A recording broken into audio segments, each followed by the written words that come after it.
יברכך אדוני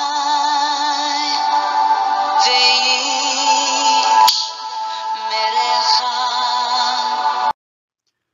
예바레크카 도나이 베이시메레카. 사랑하는 성도 여러분, 오늘 하루도 전지전능하신 임마누엘의 하나님께서 여러분에게 복을 주시고 여러분을 안전하게 지켜주시기를 축복합니다. 아멘. 할렐루야. 우리의 창조주이신 여호와 하나님을 찬양합니다. 언약을 지키시는 여호와, 오늘도 우리 코에 생명을 주셔서 하나님의 영광 위하여 살아갈 수 있는 이 귀한 은혜를 주신 우리의 하나님을 찬양합니다. 우리 주 예수 그리스도를 찬양합니다. 그 보혈을 흘려서 억만 죄악에서 우리를 구원해 주신 그 생명의 이름, 보배로운 그 이름 예수 그리스도를 찬양합니다. 우리 성령 하나님을 찬양합니다. 무지하고 몽매한 우리 인생들에게 은혜를 베푸셔서 성부와 성자께서 이 땅에 베풀어 주신 그 구원의 은총을 깨달아지고 믿어지고, 그리고 예수 그리스도를 영접하여 그 하나님의 사랑을 받아들일 수 있도록, 그 은혜를 받아들일 수 있도록, 그래야 구원에 이룰 수 있도록 은혜를 주신 성령 하나님을 찬양합니다. 오늘도 생명의 하나님께서 우리의 코에 호흡을 주셨습니다. 이 호흡으로 오늘도 주어진 24시간을 또 이렇게 하나님의 영광을 위하여 힘있게 살아가고 우리 하나님을 닮아가고 예수 그리스도의 장성한 분량까지 이르러 나아가는 그런 은혜가 있기를 원합니다. 오늘 1.1.8.9 성경 장별 강해, 오늘은 60번째 시간으로 출애굽기 10장의 말씀을 함께 공부하도록 하겠습니다. 오늘 출애굽기 10장의 제목의 말씀은 메뚜기 재앙과 3일간의 흑암 재앙. 자, 메뚜기 재앙은 8번째 재앙이고 흑암 재앙은 9번째 재앙입니다. 이제 재앙이 거듭될수록 그 강도가 더욱더 세지고 있습니다.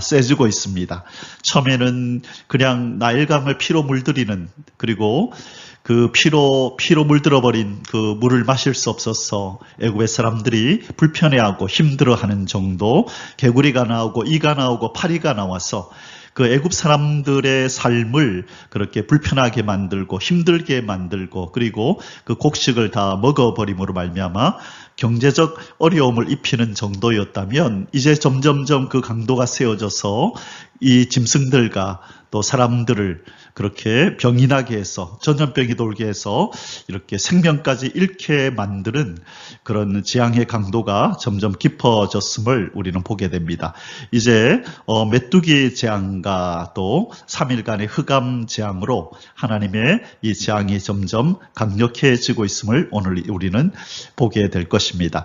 자, 이날까지 우리가 쭉 하나님 말씀, 특별히 이 하나님이 애굽에 내린 재앙들을 우리는 보면서 그 재앙을 내리시는 목적이 몇 가지가 있다 그랬죠. 바로 애굽 사람들, 그리고 특별히 하나님의 언약 백성들에게 하나님이 누군지를 그렇게 알리시는 계기로 삼으셨다. 그리고 이 재앙, 각각의 재앙은 이 애굽 사람들이 신으로 여기는 그런 대상들이라 그랬어요. 그죠? 그래서 하나님이 하나하나 이들의 신들을 그렇게 쳐 부수시는 모습으로 이 재앙의 모습이 거듭되고 있다. 그래서 이 재앙이 하나하나 내릴 때마다 우리가 섬겨왔던 이 신들이 아무것도 아니구나, 허상이었구나, 그냥 나무에 불과하고 돌에 불과하고 그냥 자연에 불과했구나. 그러나 저 유대인의 하나님 여호와는 이 모든 것 위에 신이구나, 이 모든 것들을 다스리고 통치하시는 신이구나 하는 것을 깨달아 알도록 그렇게 하나님께서 역사하셨다 그랬습니다. 그래서 우리가 앞에 살펴본 이 본문 가운데 한 구절에 바로 모세가 바로에게 하나님이 세상의 통치자임을 알게 하시리다 라는 구절이 나왔었죠. 자, 이제 천지의 창조주시고 모든 피조물을 통치하시는 우리 하나님의 역사를 오늘 출애굽기 10장을 통하여 더 깊이 알아가고 이 하나님을 향한 신뢰와 믿음이 더 견고해지는 그런 시간이 되고 그 은혜가 임하기를 주님의 이름으로 축복합니다. 아멘. 오늘 출애굽기 10장의 주제 성구는 2절입니다. 내게 내가 애굽에서 행한 일들 곧 내가 그들 가운데서 행한 표징을 내 아들과 내 자손의 귀에 전하기 위함이라.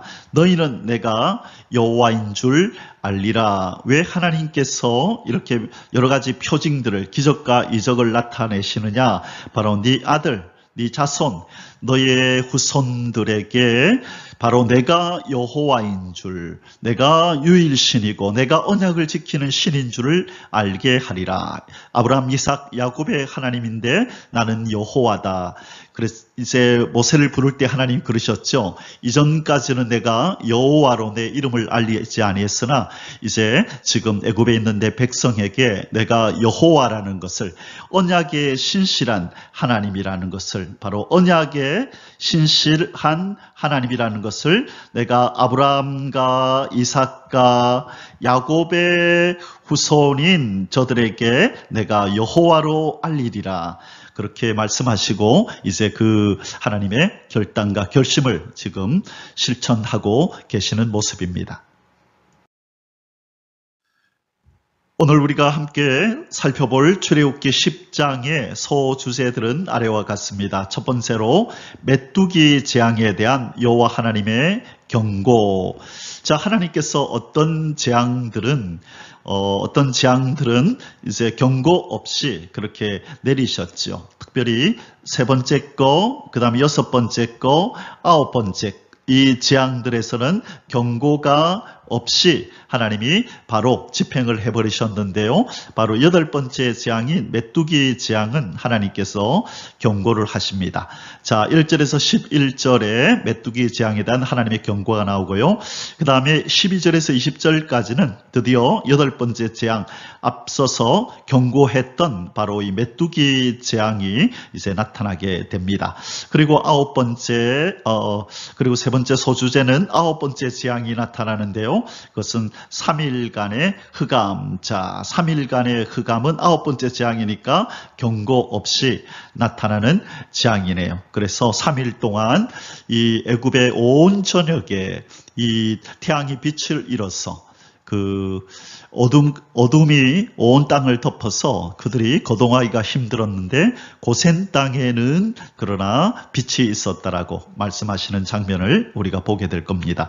21절에서 29절까지의 말씀입니다. 자, 이제 차례대로 우리 하나씩 살펴보면서 하나님께서 우리에게 주시는 우리 하나님의 음성을 듣기를 원합니다. 사랑하는 성도 여러분, 오늘 본문으로 들어가기 전에 우리 서로로 참고로 이 바로라는 이 명칭에 대해서 우리 잠시 살펴보고 넘어가겠습니다. 앞에서 제가 한번 설명을 드렸는데요. 이 바로라고 하는 이 바로는 우리 또 파라오, 그렇게 영어로 파라오라고 하죠. 이것의 의미는 제가 앞에서 뭐라고 말씀드렸나요? 이 바로라고 하는 것은 왕이라는 뜻이다 그랬죠. 그래서 애굽 왕 이렇게 해도 되고 애굽의 바로 같은 말이라 그랬죠. 그런데 성경에 보면 애굽 왕 바로, 이 왕이라는 말과 바로란 말을 다 같이 쓰기도 합니다. 그래서 우리는 그렇게 쓰기도 하지만 그러나 정확하게 이것이 무슨 의미인지를 알고 지나가면 좋겠습니다. 자, 바로라는 것은 헬라어의 파라오라는 이 커다란 집, 또 왕궁이라는 뜻으로 그렇게 쓰이는 단어입니다. 파라오, 이것은 커다란 집이다. 커다란 집은 왕궁이죠. 그래서 이것이 왕궁에 사는 사람, 그래서 애굽의 군주, 다시 말해 왕궁에 사는 사람이니까 왕이겠죠. 그래서 애굽의 왕, 이런 뜻으로 바로가 쓰이는 것입니다. 자, 그런데 성경에는 마치 이 바로라는 칭호가 개인 이름처럼 사용이 되었죠. 꼭 개인의 이름인 것처럼. 그런데 정확하게는 이 바로는 왕이다, 이 뜻입니다. 애굽 왕 바로, 이것은 애굽 왕이 이런 뜻입니다. 바로는 개인 이름은 아니고 왕이라는 이름의 다른 명칭이다. 자, 성경에서 그 이름이 밝혀진 바로 애굽 왕은 4명인데요. 이 성경에 나오는 바로 애굽왕, 바로 애굽의 바로 그러면 그것은 왕이라는 뜻인데 정확하게 그 바로의 그 왕의 이름이 누군지에 대해서 명확하게 밝히는 이름이 4명이 나온다는 거예요. 그게 첫 번째가 바로 느고라는 이 느고 왕 이 뜻이죠. 두 번째는 바로 호브라, 이것은 호브라 왕 이 뜻이죠. 느고 왕, 호브라 왕. 그리고 세 번째로는 바로 시삭 왕 이 뜻이죠. 그리고 네 번째는 바로 소왕 이런 뜻입니다. 자, 어디에 그 말씀이 나오냐면 바로 느고는 우리 많이 들었죠. 열왕기하 23장 29절에 보면 바로 느고라는 말이 나오고요. 그 다음에 호브라, 바로 호브라는 에레미야 44장 30절에 보면 바로 이 호브라라는 말이 나오는데요. 보라, 내가 유다 왕 시드기야를 바벨론 왕 느부갓네살의 손에 붙인 것 같이 애굽의 바로 호브라를, 다시 말해 애굽의 왕 호브라를 그 원수들의 손에 붙이리라. 자, 그 다음에 바로 시삭은 열왕기상 11장 40절에 솔로몬이 여로보암을 죽이려 하매 여로보암이 일어나 애굽으로 도망하여 애굽 왕 시삭, 자, 애굽의 바로 시삭 이 뜻이죠. 시삭이라고 이 바로 이름이 나왔네요. 자, 그 다음에 네 번째가 열왕기하 17장 4절에 이스라엘 왕 호세아가 애굽 왕 소에게 사자를 보내고 애굽의 바로 소에게, 자, 왕과 바로는 같은 말이라 그랬죠. 이처럼 성경에 바로의 이름, 그 왕의 이름이 누군지에 대해서 명확하게 밝히는 경우가 이렇게 4번 나왔다. 자, 여기서 우리 간단하게 바로는 무슨 뜻이라고요? 왕이라는 뜻이고, 그죠? 애굽의 군주라는 뜻이다. 자, 참고로 아시고 넘어가면 우리가 앞으로 성경을 볼 때 도움이 되겠습니다. 자, 이제 본론적으로 첫 번째 소주제를 다루도록 하겠습니다. 메뚜기 재앙에 대한 여호와 하나님의 경고. 하나님께서 어쩔 때는 경고하시고 어떨 때는 경고 없이 또 이적을 행하시면서 계속 바로를 압박해 들어가고 계십니다. 이 목이 곧은 이 바로는 끝까지 지금 항복하지 않고 거짓말로 일관하고 있습니다. 심히 위험하다고 생각되고 고통이 심할 때는 보내주겠다 했다가 또 그 고통을 모세가 기도하여 하나님이 거두시고 나면, 멈추시고 나면 언제 그랬냐는 듯이 그 말을 바꿔버린 일이 벌써 몇 번째입니까? 그죠? 이제 드디어 8번째 재앙, 이제는 메뚜기 재앙까지 지금 이제 그들은 당할 수밖에 없는 처지에 놓였습니다. 자, 1번, 하나님께서 재앙들을 통하여 애굽 땅의 표징을 나타내신 2가지 이유. 왜 하나님께서 이렇게 여러 가지 재앙으로 애굽 땅의 기적과 이적을 나타내시는가에 대한 이유를 오늘 출애굽기 10장 1절과 2절에서 2가지로 말씀하고 계십니다. 자, 그것이 무엇일까요? 한번 읽어보겠습니다. 여호와께서 모세에게 이르시되 바로에게로 들어가라. 내가 그의 마음과 바로의 마음과 그의 신하들, 바로의 신하들의 마음을 완강하게 함은 나의 표징을 그들 중에 보이기 위함이며. 자, 첫 번째로 그들 중에 보이기 위함이다. 애굽의 왕과 신하들에게 보이기 위함이다. 이유는 뭐냐? 바로 내가 여호와다, 내가 참 신이다, 나는 언약을 지키는 신이라는 것을 이 이방인들의 눈에 먼저 보이게 함이고, 그 다음에 두 번째로 너에게 내가 애굽에서 행한 일들, 곧 내가 그들 가운데서 행한 표징을 두 번째로 네 아들과 네 자손의 귀에 전하기 위함이라. 이제는 하나님의 백성, 첫째는 이방인들에게, 그렇죠? 그 다음에 두 번째는 자기 백성에게 지금 하나님의 능력, 바로 하나님이 여호와이신 것을 알게 하려고 이 여러 가지 재앙을 내린다. 하나님께서는 자기 백성만의 하나님이 아니죠. 하나님은 온 세상의 창조주시고 모든 인생의 주관자이십니다. 하나님께서는 자기 백성만 하나님을 알기를 원하시는 것이 아니라 하나님께서는 모든 이 땅의 인생들, 자기 형상대로 만든 인간이 바로 하나님이 창조주이고 그들의 주인임을 알기를 원하신다는 거죠. 그래서 이 시편 83편에 보면 이렇게 시편 기자는 기도하죠. 하나님의 이름이 온 만방에 지존자로 알려지기를 원하나이다 라고 시편 83편 아마 13절인가 그럴 텐데요. 거기에 보면 그런 말씀이 나오죠. 그래서 그것은 하나님의 마음입니다. 하나님은 모든 이 땅에 있는 인생이 하나님을 창조주로, 하나님을 전지전능한 여호와로, 참 유일한 신으로 알아주기를 원하신다는 것입니다. 그래서 하나님께서 애굽에 이런 여러 가지 재앙들을 내리신 이유는 첫째, 이방인에게 보이려고, 둘째, 자기 백성에게 자기가 당신이 바로 여호와인 것을 알게 하려고 이 많은 기적들을 행하신다라고 말씀하고 계십니다.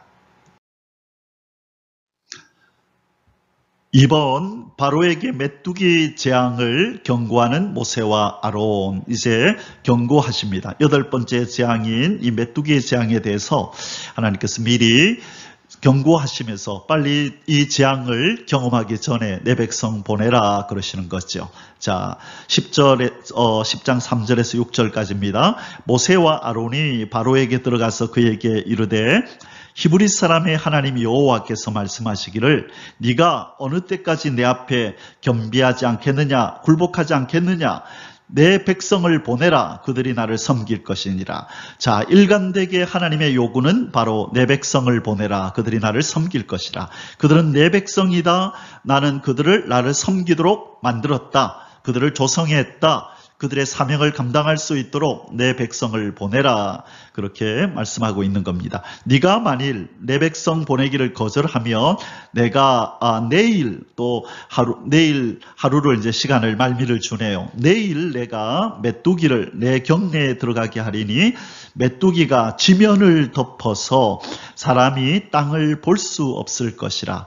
얼마나 많은 그 메뚜기가 땅을 덮을 것이면 사람의 눈으로 땅을 보지 못할 것이다. 땅을 보려고 눈을 아래로 깔면 거기에다 메뚜기들이 그 지면을 덮고 있을 것이라는 것입니다. 얼마나 심각한 메뚜기 재앙이 임할지를 보여주시는 거죠.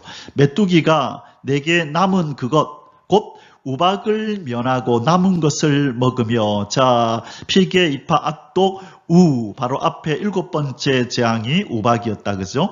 그런데 우박을 통하여 사람, 짐승, 그리고 밭의 채소, 그리고 들의 나무들을 다 쳐버리고 꺾어버리셨다 그러셨는데, 오늘 하나님께서 메뚜기를 보내는 이유는 그 우박 재앙에 그래도 아직 살아남은, 생존하고 있는 그런 것들, 바로 채소들, 나무들, 이런 것들을 다 먹어버리게 하겠다는 거예요.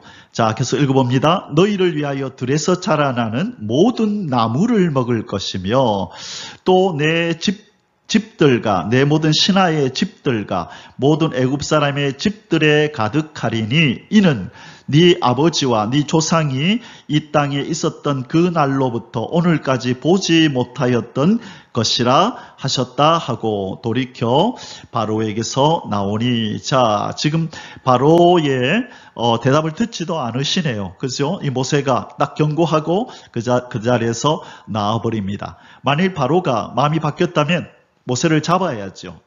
잠깐 하고 잡아야 되는데 그렇게 잡지를 않네요. 자, 이제 내일 되면 메뚜기가 온 땅을 덮을 건데, 자, 메뚜기를 보내서 뭘 하시겠다고요? 어제 우박으로 살아남은 그런 모든 나무들을, 들에서 자라는 모든 나무들을, 모든 식물들을 다 먹어치우게 하고 애굽 사람들의 집집마다 이 메뚜기가 득실득실하여 참으로 힘들고 고통스럽게 그들의 삶을 만들겠다고 하나님이 경고하시는 것입니다. 자, 3번, 두려움에 떨며 모세와 아론을 바로에게 인도하는 바로의 신하들. 자, 메뚜기 재앙을 경고하고 모세가 그 왕궁에서 떠나 나오는데 이 바로는 알량한 자존심 때문에, 그죠? 끝까지 모세를 잡지 않습니다. 잘못했다고 하지 않습니다. 그러나 정작 두려움에 떨어서 지금 가만히 있을 수 없는 사람들이 있었는데 그들이 바로 바로의 신하들입니다. 이들은 비교적 바로와 달리 그 마음이 이제 흔들렸습니다. 자꾸 이렇게 지체했다가는 이 나라가 남아나지 못하겠구나. 우리 애굽에 있는 모든 식물과 동물들이 남아나지 못하고 우리 인생들도 우리 국민들도 이 큰일 나겠구나라고 그 심각성을 깨닫고 자기들이 앞서서 나서서 모세와 아론을 왜 이러십니까 하고 한 번만 바로에게 가서 더 한번 설득해 보십시오. 우리가 옆에서 돕겠습니다. 그리고 지금 모세와 아론을 인도해서 바로에게로 다시 들어가는 장면입니다. 7절에서 11절 바로의 신하들이 그에게 이르되 어느 때까지 이 사람이 우리의 함정이 되리까? 자, 그에게가 누구죠? 바로 바로에게 이야기하기를 어느 때까지 이 사람이 바로 모세와 아론이 우리의 함정이 되리까? 여기서 함정이 된다 그러면 좀 애매하죠. 무슨 뜻인가?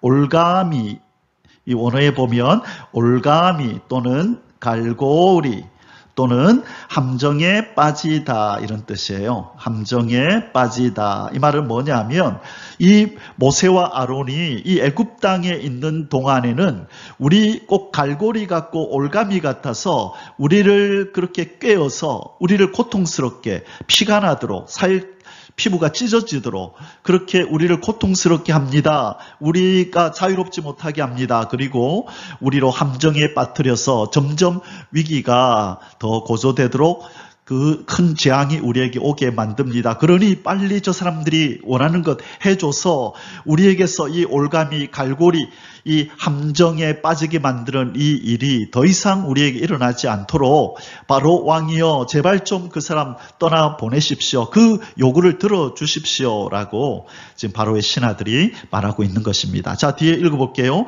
그 사람들을 보내어 그들의 하나님 여호와를 섬기게 하소서. 왕은 아직도 애굽이 망한 줄을 알지 못하시나이까? 자, 왕궁에 앉아서 왕궁에 누워서 배부르게 먹고 마시니까, 그죠? 이 완악한 무지몽매한 이 지도자 바로는 백성들이 얼마나 고통당한지를 모르고 있습니다. 최악의 지도자지요. 백성들은 어떻게 되든지 자기는 좋은 곳에서 좋은 거 먹고 마시면서 남들의 그렇게 수종을 받으면서 사니 백성들이 어찌되든 간에 돌아보지 않는 알량한 자존심만 내세우는 바로 최악의 지도자가 바로입니다. 그래서 이 신하들이 왕은 아직도 애굽이 망한 줄 알지 못하나이까? 우리 망했습니다, 왕이요. 한번 보세요. 왕국에만 있으니까 잘 모르죠. 지금 우리 국민들이 어떤 고통을 당하고 우리 경제가 얼마나 망가졌는지 모르지요. 동물들이 죽고 식물들이 다 우박과 메뚜기 이 우박에 의해서 다 망가졌습니다. 이제 좀 있으면 이제 메뚜기가 와서 나머지를 다 먹어버린다고 하지 않습니까? 우리 경제가 파탄납니다. 제발 정신 좀 차리시고 알량한 자존심 좀 거두시고 저들의 말을 들으셔서 이 올가미 같고 갈고리 같고 함정 같은 저들을 빨리 우리에게서 떠나보내십시오. 지금 그렇게 설득하고 있는 것입니다. 자, 모세와 아론을 바로에게로 다시 데려오니 누가 데려왔다고요? 이 나라 걱정하는 신하들이 데려왔다는 거예요. 그래도 행복자네요. 이렇게 자기 밑에서 바른 직언을 할 수 있고 충언을 할 수 있는 부하들이 있어서 그래도 바로는 행복한 자입니다. 자, 바로가 그들에게 이르되 가서 너희 하나님 여호와를 섬기라. 갈 자는 누구냐? 자, 이 바로가 이 신하들의 말에 설득을 당했네요.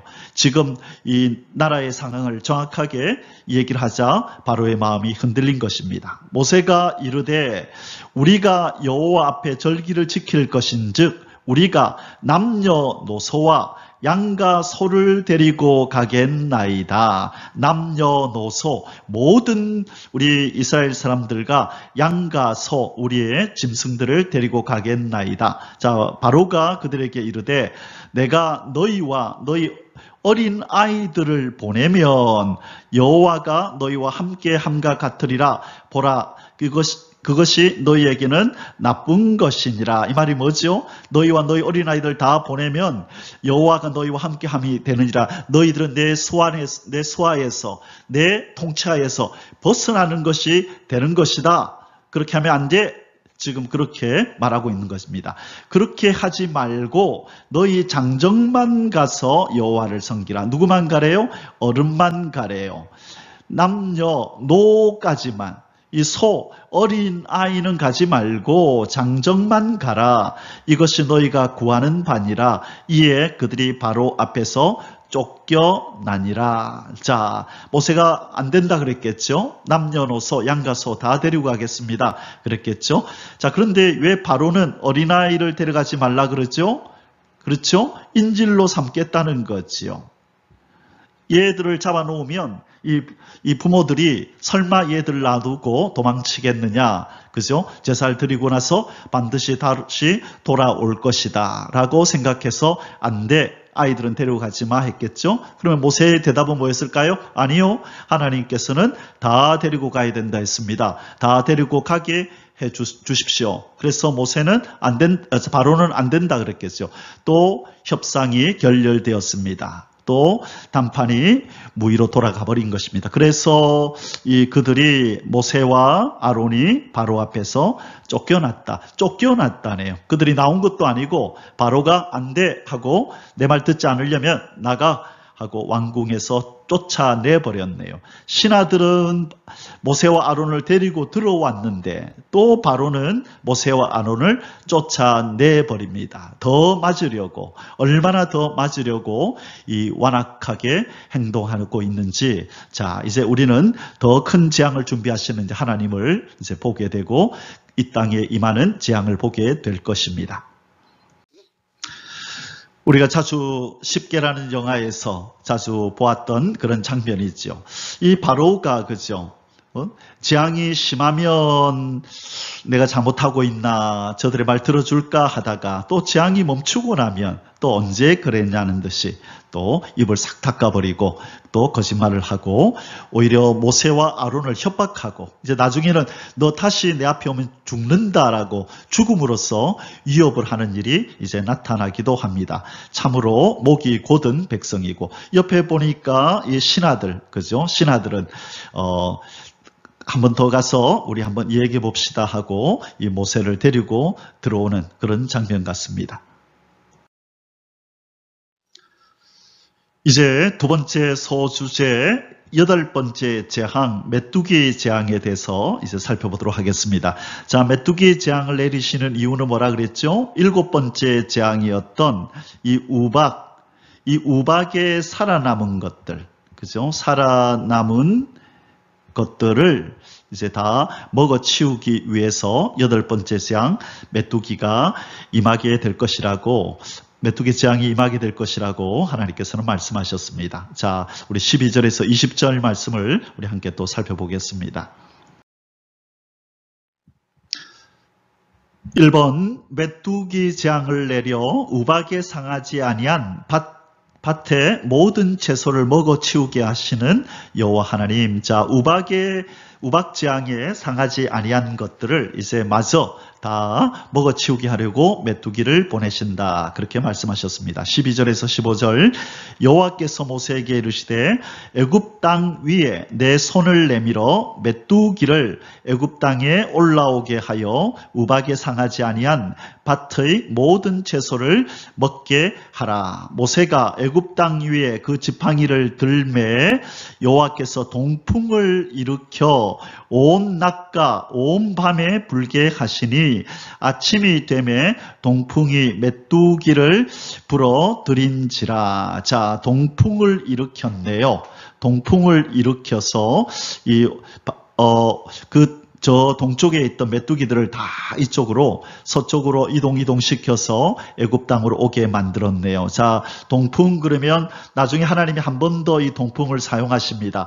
홍해를 가를 때에 하나님이 다시 한번 이 동풍을 사용하시는데요. 이 동풍은 뜨거운 바람입니다. 저기 동쪽에서 저 사막화 되어져 가는 그 광야에서부터 불어오는, 이 동쪽에서 불어오는 바람은 뜨거운 바람입니다. 뜨거운 바람. 그래서 이 뜨거운 바람을 이 메뚜기를 몰아오는데 한번 사용하시고 나중에 두 번째 홍해를 가르실 때도 이 동풍이 불어오게 하십니다. 이것은 뭘 의미하죠?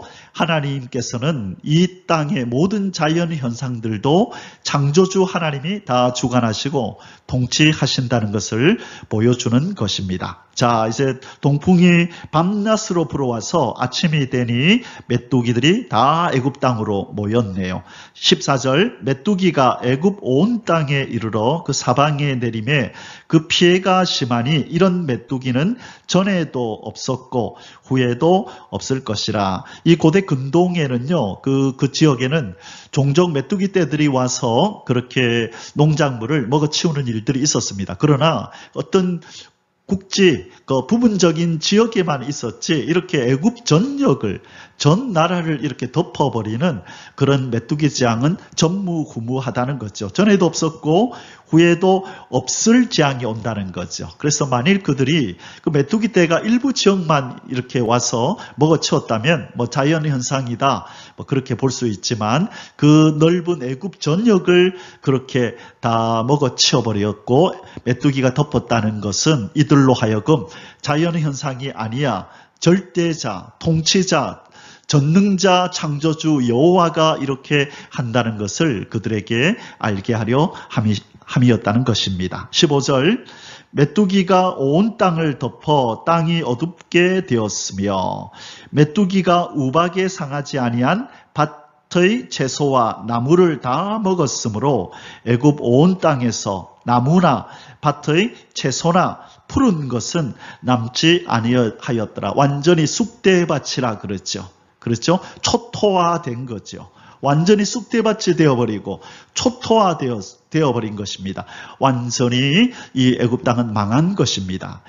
빨리 항복을 했더라면 이런 일을 겪지 않았을 텐데, 그러나 하나님의 말씀대로 바로가 그 마음이 완악하고 강팍하여서 쉽게 굴복하지 않을 거다. 그래, 그렇다면 내가 그것을 이용해서 나의 능력이 어떠한지를 그들에게 한번 보이리라. 그렇게 하시고 하나님은 그것을 진행하고 계신 것입니다. 자, 메뚜기 떼가 농작물들과 식물들을 공격하는 그 그림과 사진을 좀 보여드리도록 하겠습니다. 자, 이것은 영화의 한 장면이고요. 애굽 땅에 임한 이 메뚜기 재앙, 8번째 재앙인 이 메뚜기 재앙, 애굽에 임한 장면이고요. 우리나라 그리고 또 저 아프리카 여러 이 지구 땅의 여러 나라에서 이 메뚜기 떼들이 이렇게 농작물에 피해를 주는 경우들이 참 많이 있었습니다. 자, 다음 장면을 한번 보겠습니다. 자, 여기는 어느 나라인지는 모르겠지만 이 아이가 메뚜기 떼를 쫓아보려고 그렇게 몽둥이를 휘두르지만 역부족입니다. 하늘을 덮어버렸죠. 그렇죠? 이렇게 메뚜기 떼들이 어느 지역만 아니라 전 나라를 다 덮는다고 생각했을 때 얼마나 끔찍하고 비극스러운 일입니까? 그죠? 자, 그 다음 사진요. 이거는 동아프리카네요. 동아프리카를 거대 메뚜기 떼들이 습격을 해서 농작물을 초토화시키고 있다. 이 메뚜기 떼들이 농작물에 다 달라붙어 가지고 지금 먹어치우고 있는 장면입니다. 자, 여기는 중국이네요. 중국에도 이렇게 큰 메뚜기 떼들이 와서 농작물에 붙어 있는 거 보이시죠? 그래서 완전히 다 갉아먹어 버리는 것입니다. 그래서 성경 속 대재앙이 현실로 어느 뉴스에서 나온 장면을 제가 이렇게 캡처를 했는데요. 메뚜기 떼 공습에 중국이 떤다. 자, 이렇게 이 메뚜기 떼의 이 공격은 참으로 무시무시한 것입니다. 자, 우리나라에도 그런 일이 있었습니다. 전남 해남에 수십억 마리 메뚜기 떼가 날아와서 이 농작물들을 갉아먹고 있는 모습입니다. 이번 상황의 심각성을 깨닫고 황급히 모세와 아론에게 용서를 구하는 바로. 자, 이제 다급해졌습니다. 심각한 재앙이 진짜로 모세가 말한 대로 임하니까 아차 이것이 아니구나라고 이제야 또 심각성을 깨달았네요. 이게 무지몽매한 자의 특징입니다.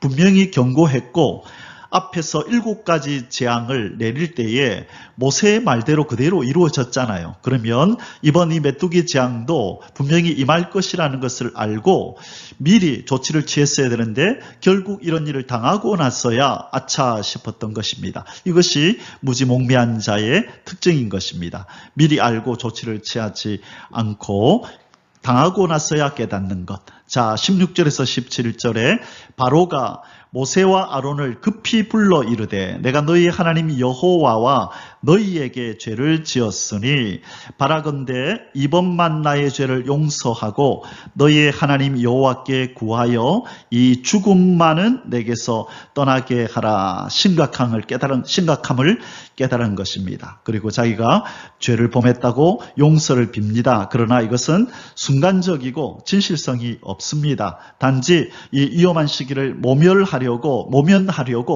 앞에서 그랬던 것처럼 또 한 번의 거짓말을 하고 있는 것입니다. 더 큰 재앙을 맞이하려고 그냥 자초하는 것이죠. 3번 모세의 기도를 들으시고 메뚜기 재앙을 멈추시는 여호와 하나님. 자, 이렇게 자기가 죄를 지었음을 고백하면서 모세에게 용서를 구했습니다. 제발 이 재앙을 떠나가게 해달라고 자기가 잘못했다고 고백함을 듣고 모세가 하나님 앞에 이제 기도하게 됐죠. 자, 18절에서 20절 그가 모세가 바로에게서 나가서 여호와께 구하매 여호와께서 돌이켜 강렬한 서풍을 불게 하사 메뚜기를 홍해에 몰아 넣으시니. 자, 그렇죠. 지금 아까는 동풍을 불게 해서 동쪽에 있는 메뚜기들이 서쪽에 있는 이 애굽으로 오게 했죠. 그런데 이번에는 반대로 서풍을 불게 해서 다시 동쪽으로, 저 사막으로, 저 아라비아 광야 쪽으로 이제 보내는데 그쪽에 가면 바로 홍해가 그 서쪽에, 저 동쪽에 있거든요. 그렇죠? 애굽이 이렇게 있고 거기에 홍해가 이렇게 있었거든요. 그래서 이 애굽에서 서쪽에서 바람이 불어오니까, 그죠? 이 메뚜기들이 날려서 동쪽에 있는 이 홍해로 메뚜기들이 들어갔다. 이렇게 되어 있습니다. 애굽 온 땅에 메뚜기가 하나도 남지 아니하니라. 그러나 여호와께서 바로의 마음을 완악하게 하셨으므로 이스라엘 자손을 보내지 아니하였더라. 자, 또 메뚜기가 없어지고 나니까 마음이 또 완악해졌네요. 자, 여기가 이집트 부근의 지도입니다. 자, 여기가 이집트인데요. 지금 나일강이 이렇게 흘러내리고 있고요. 바로 위에는 지중해입니다. 자, 여기가 홍해에 있고 여기와 여기가 홍해지요. 자, 그 다음에 이쪽이 지금 동쪽입니다. 동쪽은 미디안 광야가 있는 쪽. 그리고 이쪽 편이 서쪽이죠. 그래서 아까 메뚜기를 오게 할 때는 동쪽에서, 그죠? 그러니까 이집트가 여기 있으니까 이 동쪽에서 바람이 불어서 이집트 쪽으로 이 메뚜기들이 오게 했는데, 아까 반대로 하나님께 모세가 기도하니 반대로 메뚜기가 사라질 때는 이 애굽에 있던 메뚜기를 서풍이 불게 해서 이 홍해 쪽으로 다 밀어넣어서 여기서 메뚜기들이 다 죽게 되도록 그렇게 만드셨다는 것입니다. 자, 지도를 보니까 이해가 되시죠? 자, 그러면 다음 내용을 보도록 하겠습니다. 자, 사랑하는 성도 여러분, 앞에 첫째부터 7제까지 애굽에 내린 재앙들은 그 애굽의 신들과 다 관련이 있다고 말씀드렸어요. 그러면 우리가 미리 예측할 수 있는 것처럼 8번째 재앙, 메뚜기 재앙도 이 애굽 사람들이 섬겼던 신과 관련이 있다는 것을 우리는 알 수 있습니다. 바로 그 메뚜기와 관련된 신은 누구냐 하면 바로 이 곡물의 수호신, 이 곡물, 이 쌀, 이 식물, 먹는 것, 이 특별히 곡물의 수호신인 이 세드 또는 세라피스라고 하는데요. 바로 이 여기 나오는 이 그림에 나오는 바로 이 세드 혹은 세라피스라고 하는 이 신과 관련된다는 거예요. 그래서 메뚜기들이 나타나서 그 곡물을 다 먹어버렸다고 하는 것은 이 곡물을 지키고 이 풍년이 들게 하는 이 세드나 세라피스가 아무것도 아님을, 무용지물이 되었음을 하나님께서 선언하시는 장면이죠. 그래서 애굽 사람들은 이 메뚜기로 인하여 곡물이 다 없어지는 걸 보면서 우리가 그토록 숭상하던 하던 이 세드나 세라피스는 어디 있는 거야? 왜 보호하지 않는 거야? 아무런 힘을 쓰지 못하는구나. 우리가 헛것을 섬겼구나. 또는 이 히브리인의 이스라엘의 하나님 여호와 저 신이 우리의 신보다 크고 강하구나 하는 것을 절실하게 깨달았을 것입니다.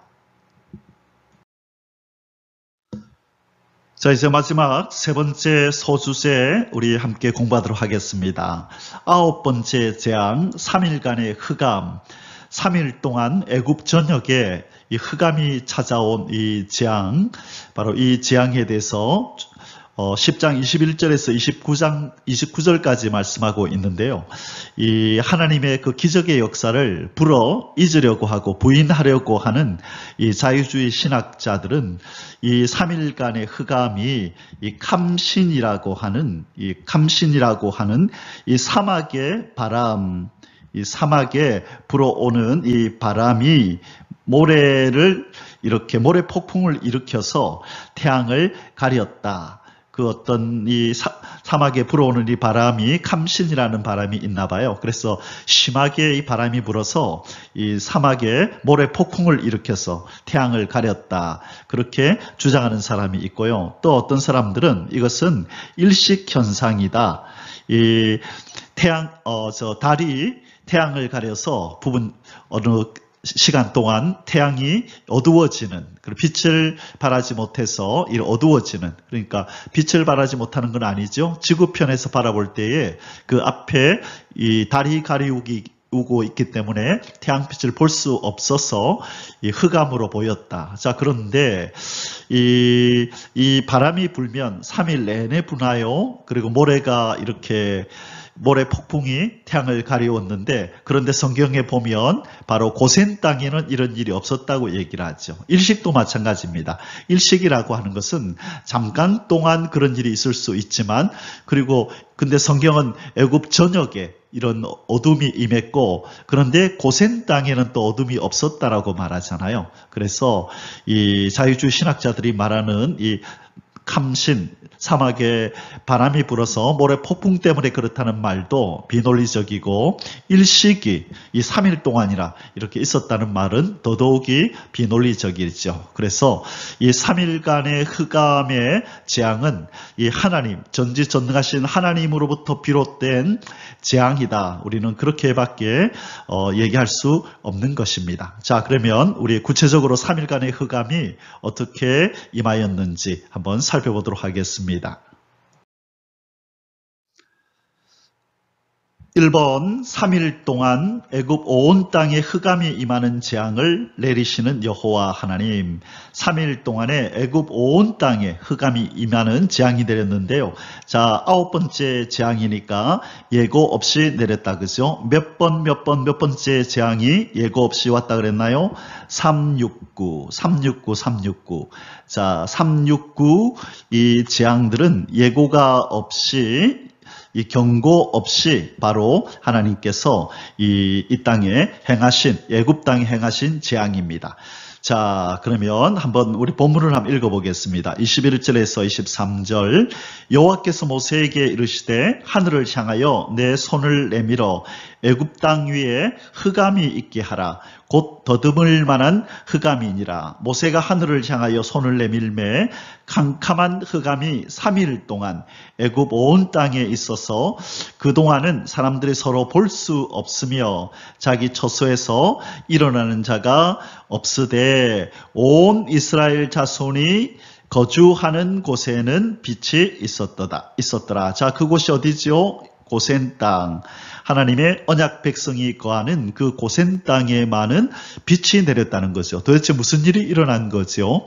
태양이 빛을 잃으면 그 태양의 영향 아래에 있는 모든 지역은 어두워져야 당연한데 이 애굽이라는 나라에 태양이 어두워지는 재앙이 왔는데 이스라엘 백성, 하나님의 언약 백성이 거하는 그 고센 땅만은 빛이 있었다. 도대체 어떻게 하나님이 역사하신 걸까요? 인간의 머리로서는, 인간의 지혜로서는, 상식으로서는, 논리로서는 이해가 되지 않는 일이죠. 그러나 전지전능하신 하나님, 아무것도 없는 가운데 있는 것을 창조하시는 하나님은 가능하신 거죠. 자, 이제 이 재앙을 통해서 하나님은 지금 무엇을 얘기를 하고 계신 걸까요? 하늘에 있는 것들, 그렇죠? 처음에 그 강을 이 물을, 그죠? 강과 물들을 피로 물들이는 재앙을 내리시고, 그 다음에 육지에 있는, 그죠? 짐승들, 가축들을 또 하나님이 이들을 향하여 재앙을 내리시고, 이제는 하늘에 있는 이 별까지도 하나님이 친히 다스리고 통치한다는 것을 하나님께서 보여주시는 것입니다. 그러므로 이제 미리 아시겠지만, 짐작하시겠지만, 이 태양은 특별히 이 애굽의 사람들이 섬기는 신이었거든요. 이 태양, 생명과 생산을 주관하는 이제 신에 대해서 하나님께서 치시는 재앙을 내리는 그 재앙이 바로 3일간의 흑암 9번째 재앙입니다. 자, 우리 뒷부분에서 이 부분을 좀 더 자세히 살펴보도록 하겠습니다. 이번 마음을 돌이켜 이스라엘 백성을 보낼 듯 하다가 모세의 두 가지 요구를 듣고 곧바로 마음을 바꾸는 바로, 자, 이 3일간의 흑암 재앙으로 말미암아 이 바로가 이제 겁을 먹었습니다. 그래서 이 모세를 불러서 다시 한번 이제 데리고 나가라, 이제 그렇게 얘기를 했다가 모세가 두 가지를 요구합니다. 먼저 이 바로가 이제 한 가지 제안을 하자, 그럴 수 없다라고 하면서 이 두 가지는 반드시 이대로 내가 말하는 대로 그대로 해달라고 요구합니다. 그러자 바로가 이제 그렇게 할 수 없다고 얘기를 하죠. 자, 우리 24절에서 26절 본문을 한번 읽어보겠습니다. 바로가 모세를 불러서 이르되, 무슨 사건, 무슨 재앙 이후에요? 9번째 재앙, 3일간의 흑암의 이 고통을 맛본 후에 도저히 안 되겠다 싶었는지 바로가 모세를 불렀습니다. 그리고 이제 이렇게 말합니다. 너희는 가서 여호와를 섬기되 너희의 양과 소는 머물러 두고 너희 어린 것들은 너희와 함께 갈지니라. 오케이, 좋다. 남녀노소 모두 데리고 가되 너희에게 속한 양과 소, 이 제사는 놔두고 가라. 자, 목축을 하는 이스라엘 백성들에게 얼마나 양과 소가 많았겠습니까? 그죠? 그런데 그것을 머물러 두고 가라는 거죠. 자, 이 양이나 소나 짐승들이 많은 것들을 놓아두고 가면 이것이 아까워서라도 다시 제사 드리고 돌아올 것이라고 이렇게 꾀를 부리는 거죠. 자, 그러자 모세가 뭐라고 대답하나요? 모세가 이르되, 왕이라도 우리 하나님 여호와께 드릴 제사와 번제물을 우리에게 주어야 하겠고, 자, 그러면 우리의 양과 소 놓아두고 간다면 왕이여, 당신이 우리가 제사할 번제물을 우리에게 주소서. 그러면 제사를 드리는데 제물이 있어야 되지 않겠습니까? 이 말이죠. 자, 그리고 두 번째 뭐라고 요구합니까? 26절에 우리의 가축도 우리와 함께 가고 한 마리도 남길 수 없으니, 이게 두 번째 요구죠. 자, 당신이 우리한테 주든지 아니면 우리가 우리의 소유된 이 모든 짐승들을 끌고 가겠습니다. 그 말은 무슨 말이냐면, 제사를 드리는데 어떻게 짐승이 없을 수 있습니까? 못 가지고 가게 하려면 당신 것을 주시든지, 당신이 주시지 않으려면 우리에게 속한 이 짐승들을 끌고 가겠습니다. 그렇게 말합니다. 자, 그런데 이제 여기서 모세가 아주 설득력 있는 논리적인 이야기로 지금 바로에게 얘기하는 장면이 나옵니다. 26절 뒷부분인데요. 이는 우리가 그 중에서 가져다가 우리 하나님 여호와를 섬길 것이며 또 우리가 거기에 이르기까지는 어떤 것으로 여호와를 섬길는지 알지 못함이니이다 하나. 이게 무슨 뜻이죠? 바로요, 우리는 모든 소유, 짐승들을 다 끌고 가야 합니다. 왜냐하면 우리 하나님 여호와께서 제물로 양을 바쳐라, 소를 바쳐라, 염소를 바쳐라 말씀을 안 하셨습니다.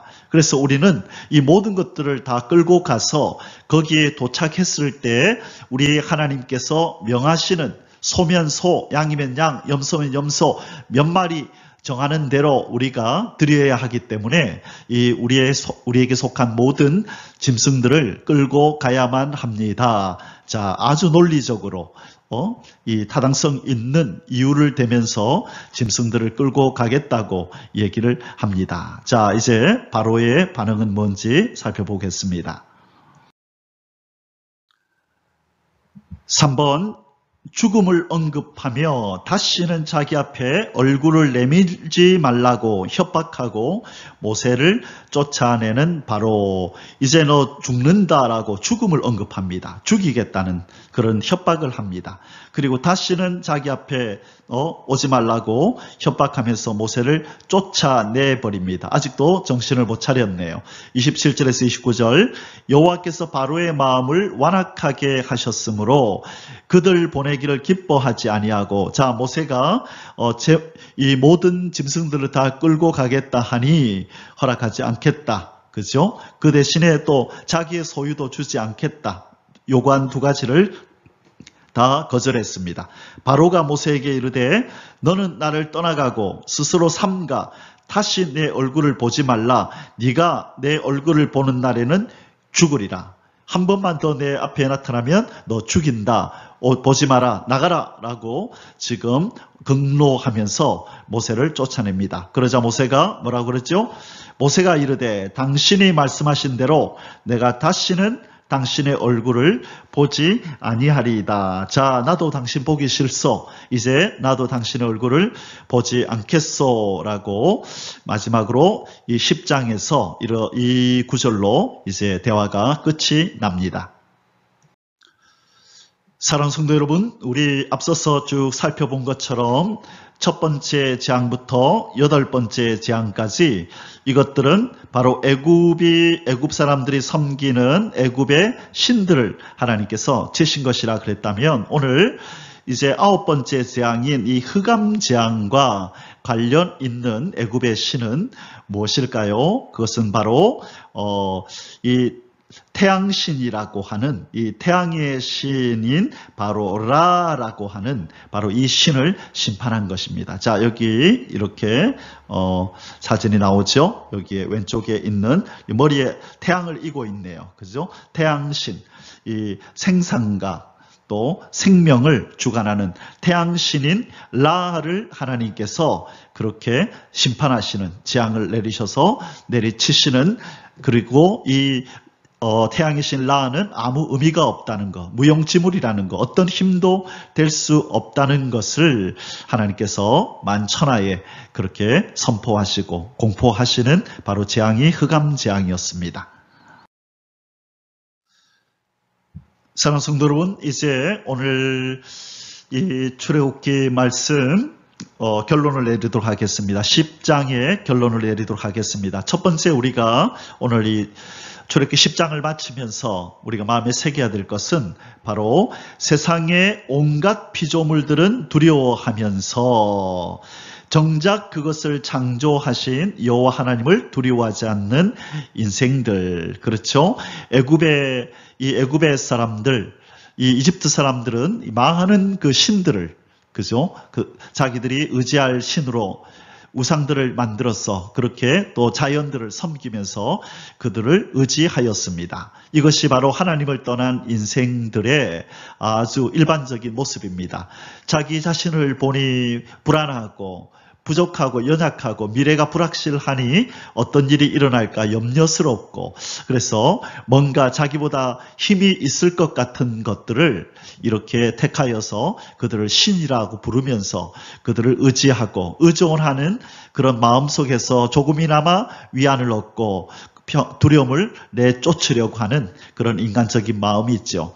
자, 참 신이고 참 우리의 주인이신 하나님을 모시지 않기 때문에 거기서 오는 그 두려움과 염려를 떨칠 수 있는 방법이 인간으로서는 그거밖에 없는 것이죠.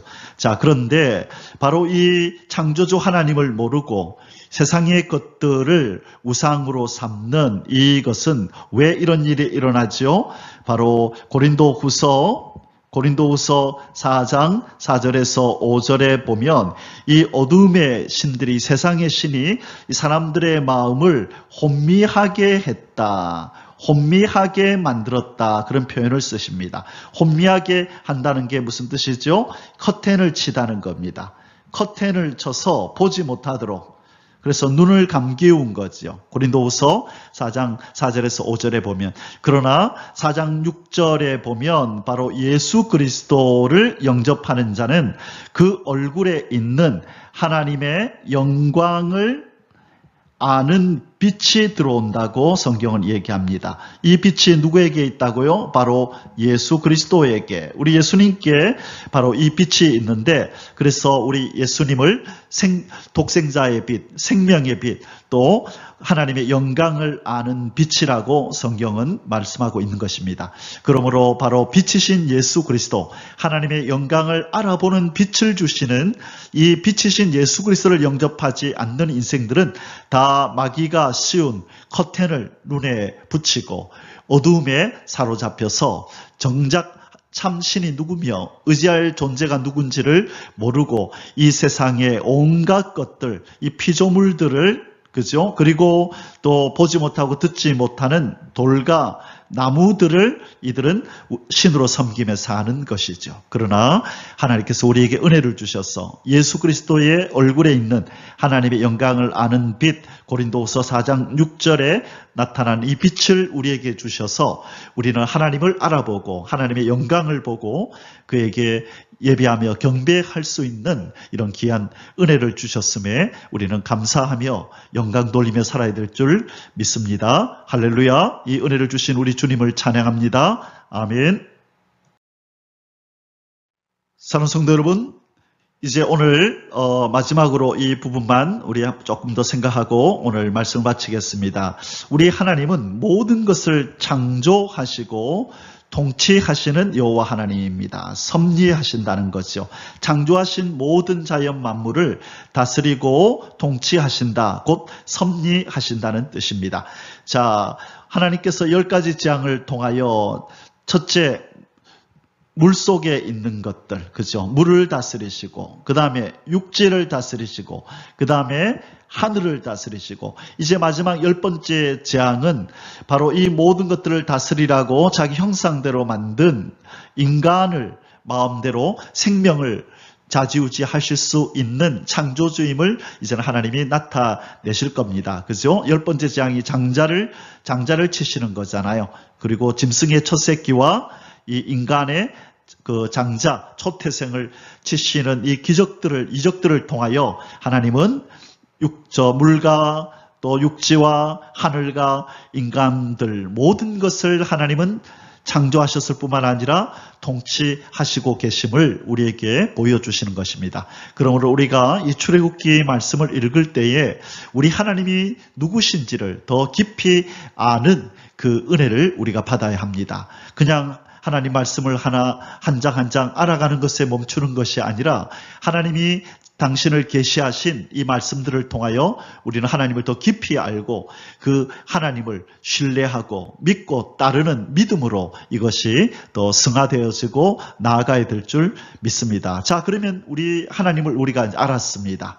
모든 것을 창조하시고 통치하시는 여호와 하나님이 우리의 아버지시고 우리의 구원자 인도자라면 우리는 어떤 마음을 가져야 될까요? 바로 그 사랑 안에 있는 우리 성도들은 안전하다, 안정감을 느껴야 된다는 것입니다. 뭘 느낀다고요?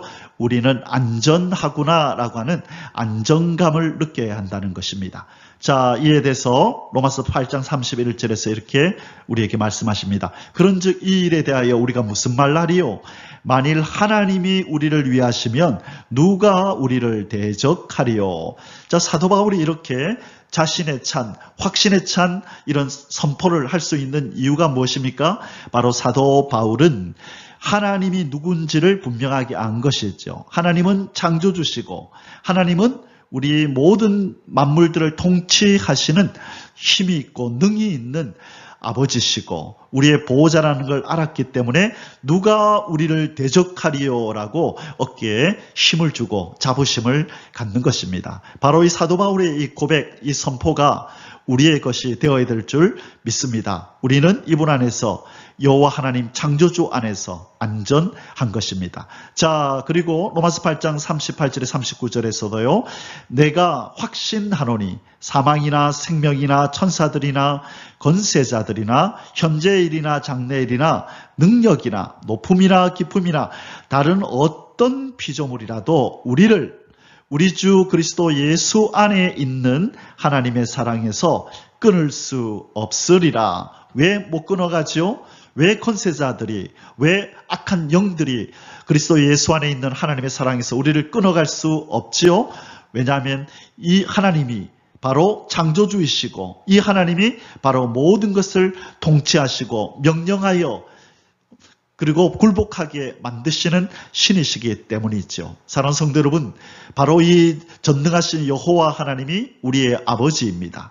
우리로 성령을 보내셔서 아바 아버지라 부르게 하셨고 세상 끝날까지 우리를 떠나지 않겠다고 말씀하셨고 어떤 일을 어려움을 당하거든 내게 부르짖으라 내가 네게 응답하겠고 그리고 네가 알지 못하는 크고 비밀한 일을 보이시리라고 그렇게 약속하신 하나님 아버지십니다. 그러니 이제 이 하나님을 모신 하나님의 사람으로서 하나님의 자녀로서 하늘 백성으로서 담대하게 누가 우리를 대적하리요 하나님의 사랑에서 끊을 수 없으리라는 이 선포를 하시면서 오늘뿐만 아니라 이 땅에서 우리의 남은 날 동안 힘있게 담대하게 우리 주님을 의지하며 그렇게 살아가시는 저와 여러분이 되시기를 주님의 이름으로 축복합니다. 아멘. 할렐루야. יברך